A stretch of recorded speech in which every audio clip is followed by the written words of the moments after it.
you actually work at the National Slave Museum in the Bahamas, right? Like where slavery actually legitimately took place. There's a building in the Bahamas that they've kept up since this time to show where Bahamian people or African people were bought and sold. And so you pretty much as a curator tell people the history of what transpired in the Bahamas and why this particular building in that corresponding location is pivotal to our culture, correct? Right. So my role is called the Pompey Roll Museum. It's named after a revolutionary leader of a slave revolt.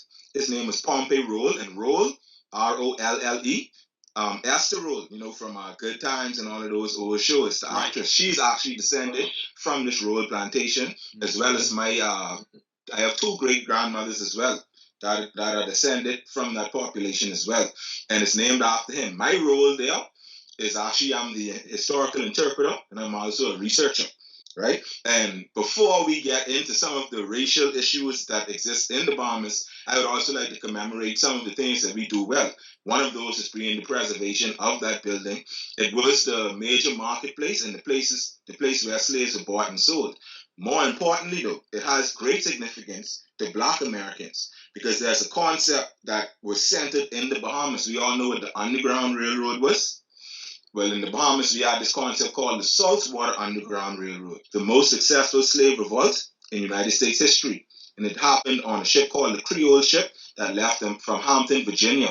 And the reason why we call it the most successful slave revolt is because it ended with the freedom of about 145 African-American slaves, okay? And only 2 had died. And then they pretty much gained their freedom. And then they were settled, most were settled in Jamaica, and some of them actually had the gall to stay right there in the Bahamas. A lot of them who stayed in the Bahamas settled in Gambia Village. A man named Elijah Morris, who was the rowdiest guy in this revolt, he settled there in Gambia Village, and all of the Morrises that come out of Gambia Village are descended from the rowdiest guy in the most successful slave revolt in United States history. Now, the building where I work is actually on the site where that revolt ended. You understand? So while it was also a building where slaves were sold, after a certain point in history, particularly when the British abolished the slave trade, things began to shift. And we always had like this seafaring culture.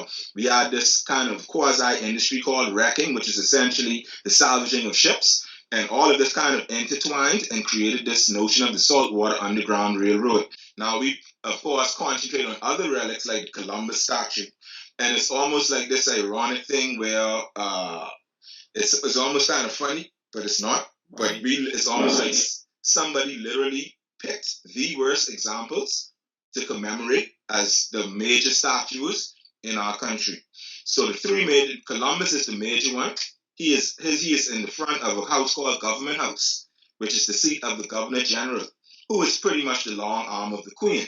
Okay, so even our police force, all our politicians, they have to swear allegiance to the Governor General, who is actually the Queen. Okay, the voice or the arm of the law. You understand? So if they don't like the people we vote in, they have the power to make that election null and void and do whatever they want to, essentially. You understand? And then our police force is the Royal Bahamas Police Force, the Royal Bahamas Defense Force, and all of them too got to pledge their allegiance, not to the people of the Bahamas, but to the Queen.